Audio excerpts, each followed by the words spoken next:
Hey guys, Bird Yugioh here, coming at you with another deck profile. This time it's going to be Triamid slash Roxton. It's definitely not a pure Triamid. I don't think that deck is very good at all. But this Roxton variant is very good. Stops your opponent and just does a lot of cool stuff on your opponent's turn. One of the best Triamid monsters that you definitely have to play is Hunter. He's a level 3 Earth Rock, and his main effect is if a field spell card is face up on the field, you can normal summon one rock monster in addition to your normal summon. So it's not just a Triamid monster you get a normal summon, it's any rock type monster, and we have some really good ones in this deck that I'll show you that you want to do that with.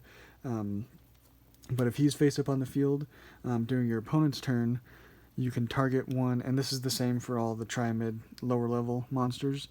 You can target one field spell you control, send it to the graveyard, and basically activate a Triamid from your deck to your field zone with a different name, and it's a quick effect.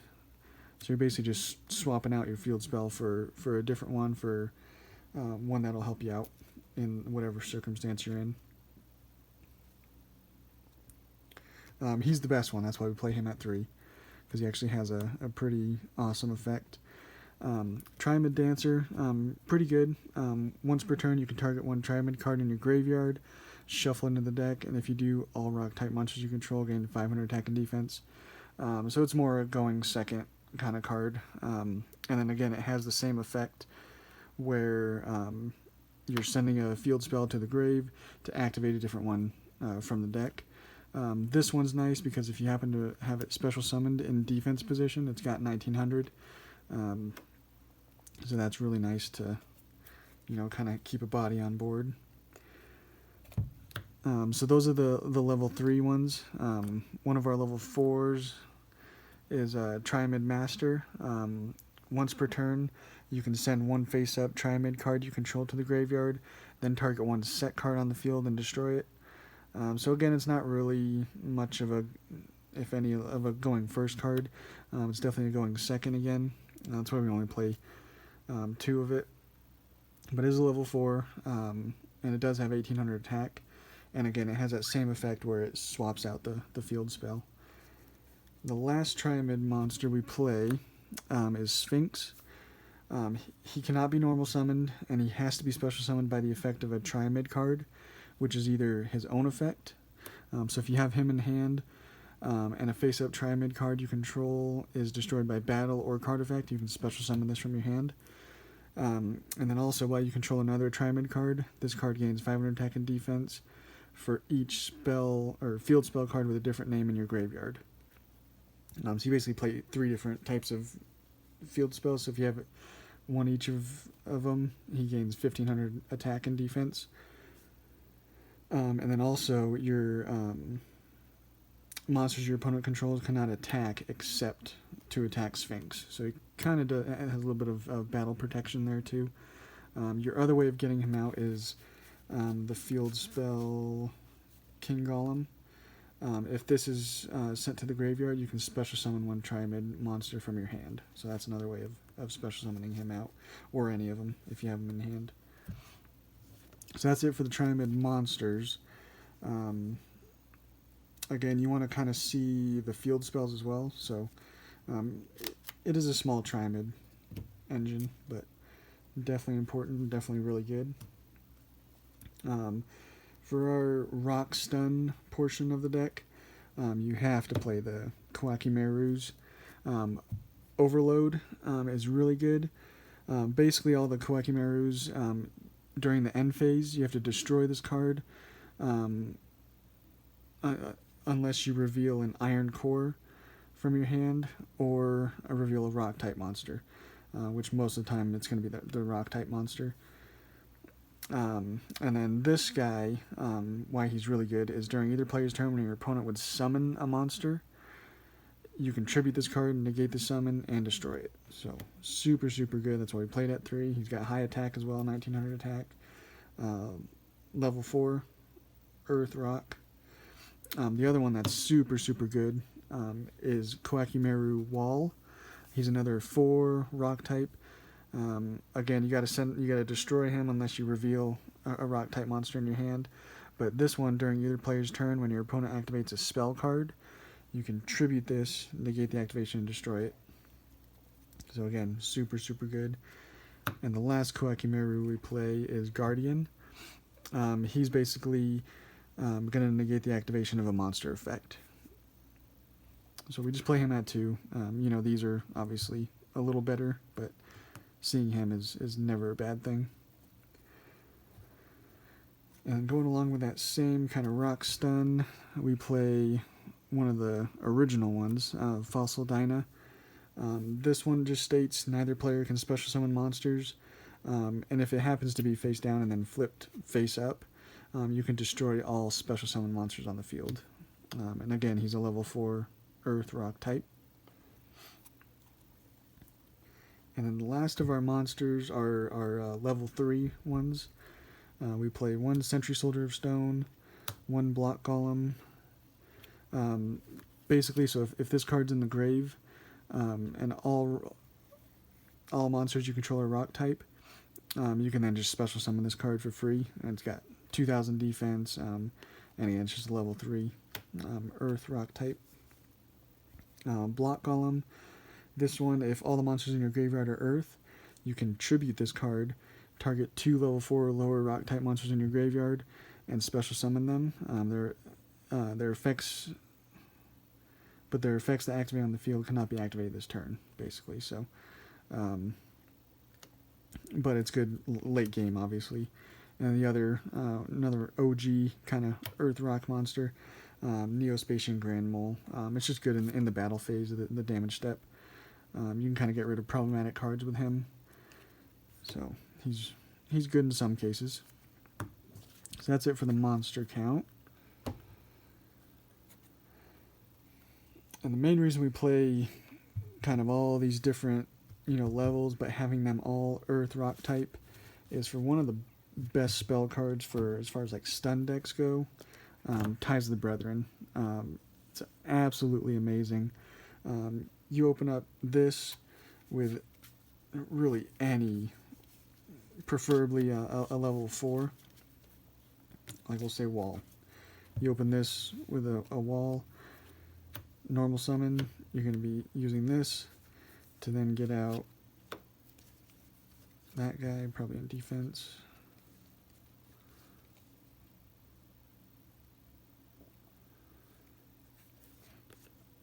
And then probably an overload. So basically off of just 2 cards, you're getting a summon negate, your opponent can't special summon, and a spell negate as well. Just off of a 2 card, basically. So super, super good. Definitely a must play, and definitely the reason this deck is even slightly good is because of this card. It's really, really good.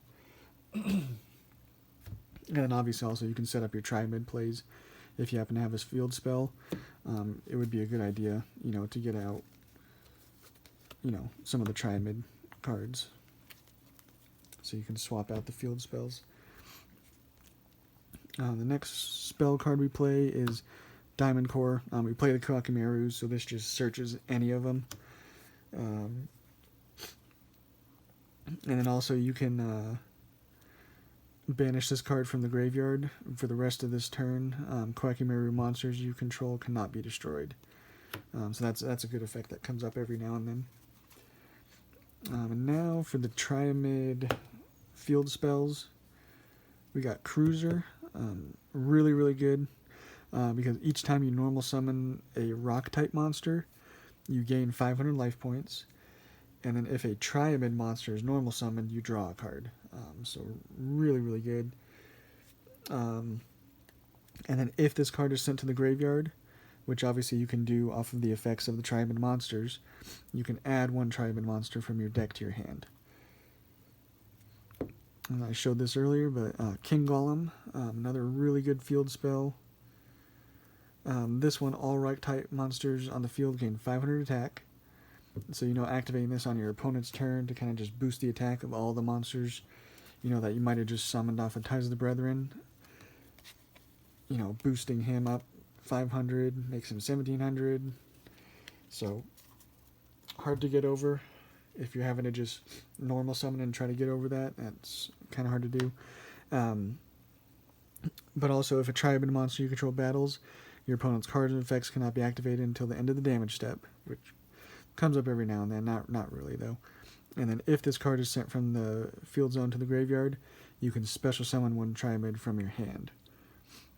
So that's your other way, like I said, of getting out a Sphinx or any of your other Triamid monsters. And the last one we play, the one that's not as good, we just play one, Fortress. All rock-type monsters on the field gain 500 defense, and then Triamid monsters on the field cannot be destroyed by card effects.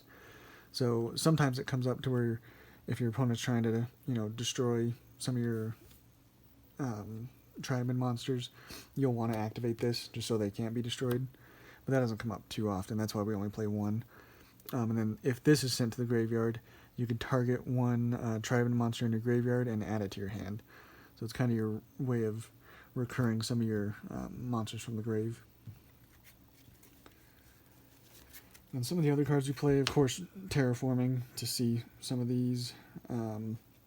Play 3 Pot of Desires, mostly because all of our power cards we do play at 3, especially Ties of the Brethren, and you want to see that as much as you can and as often as you can. And then same with all these, we play all these at 3, so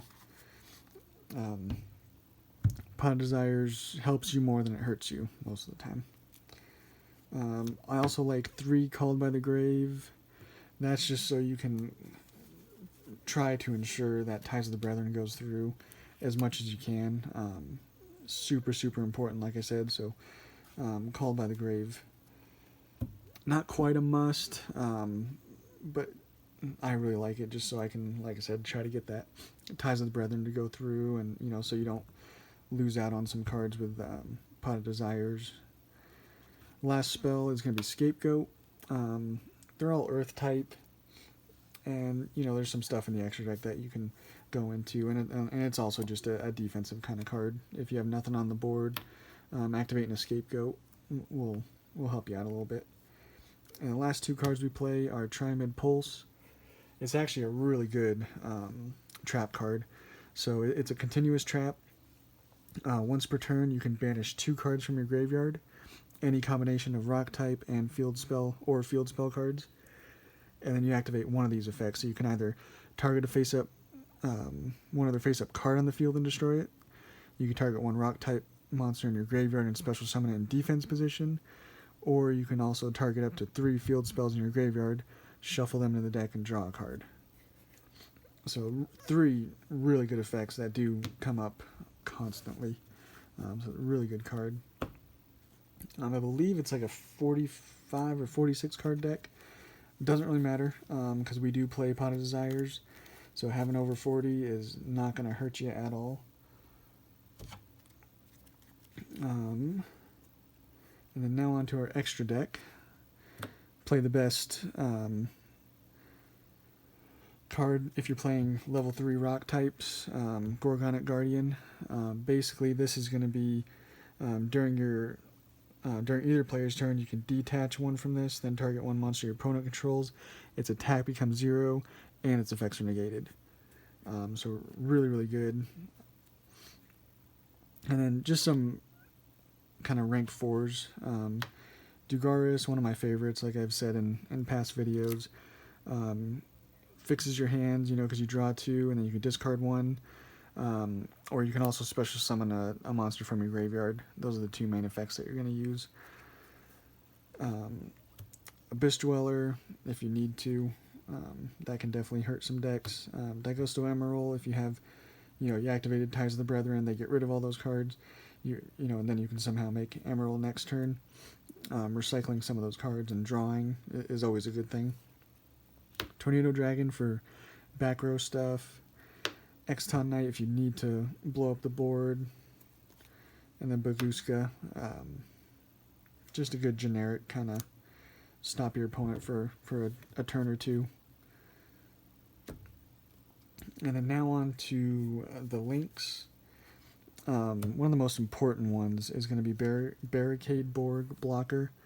You just need 2 monsters with different names, and then if this card is link summoned, you can discard a card, and during the end phase of this turn, you can add 1 continuous or field spell from your graveyard to your hand. So it kind of gives you some recursions with some of your field spells that you're using. So really good in this deck. And then also, once per turn, face up spell. This is just a continuous effect.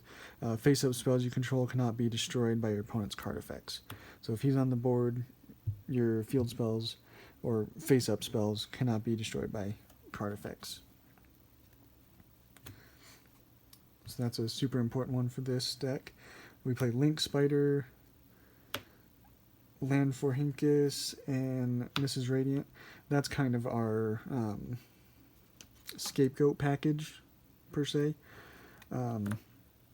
You'll easily be able to go into Mrs. Radiant with a scapegoat activation, and then from there you can go into other stuff that you need to. Underclock Taker, just a good generic kind of get over problematic cards, and then Decode Talker. Doesn't come up too much, but it's a nice budget card. And then also, if your opponent activates a card or effect that targets a card you control, you can tribute 1 monster this points to, so it's kind of some protection as well. But yeah, that's the deck, guys. Yeah, like I said, it's a Triamid deck, but it's mostly kind of leaning towards Roxton, which is really fun. The Triamid part of it is super fun as well, just kind of switching out those field spells for whatever will help you at the moment. But yeah, if you guys like what you see, go and subscribe. I'll be coming out with another deck here a little sooner, I believe. I'll try to do I don't know, maybe like Ritual Beast or Draco Pals or some deck like that. But yeah, so stay tuned, guys. We'll catch you on the next one.